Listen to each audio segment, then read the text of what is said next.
Hopes for a ceasefire in the Gaza war are growing with the arrival of a Hamas delegation for talks in Cairo. U.S. officials say Israel has broadly approved a deal being presented to Hamas, which is considered a terrorist group by most Western countries. Pressure is mounting for the meeting to result in a truce as starvation looms in Gaza. And according to the Hamas-run health ministry, more than 30,000 people have been killed in the territory since the war started. On Sunday, the Israeli army intensified operations in the southern Gaza city of Khan Younis. It says it had destroyed dozens of Hamas targets.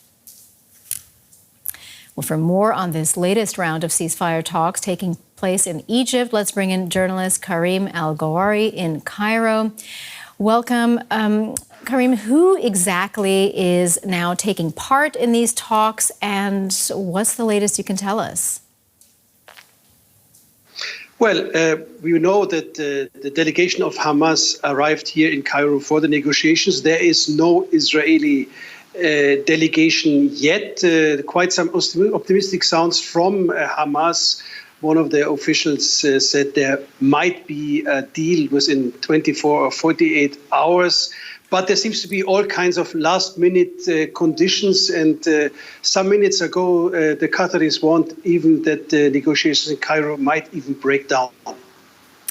Well, as we mentioned, according to the U.S., Israel had already accepted the truce conditions that were on the table. So what are the sticking points? Well, first, they agreed to the framework. The framework is a 6 weeks truce and then the release of several dozen, the word is 40 Israeli hostages in exchange for the tenfold number of Palestinians held in Israeli prisons. But I think there's several stumbling blocks we have to deal with right now. One of them is that Israel presented a list of prisoners they are not willing to release. That's the first stumbling block.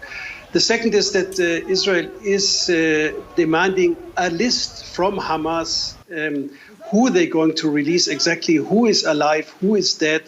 And it seems like Hamas is saying that they're going to provide this list only when there is a ceasefire. So a lot of stumbling blocks still to be moved out of the way.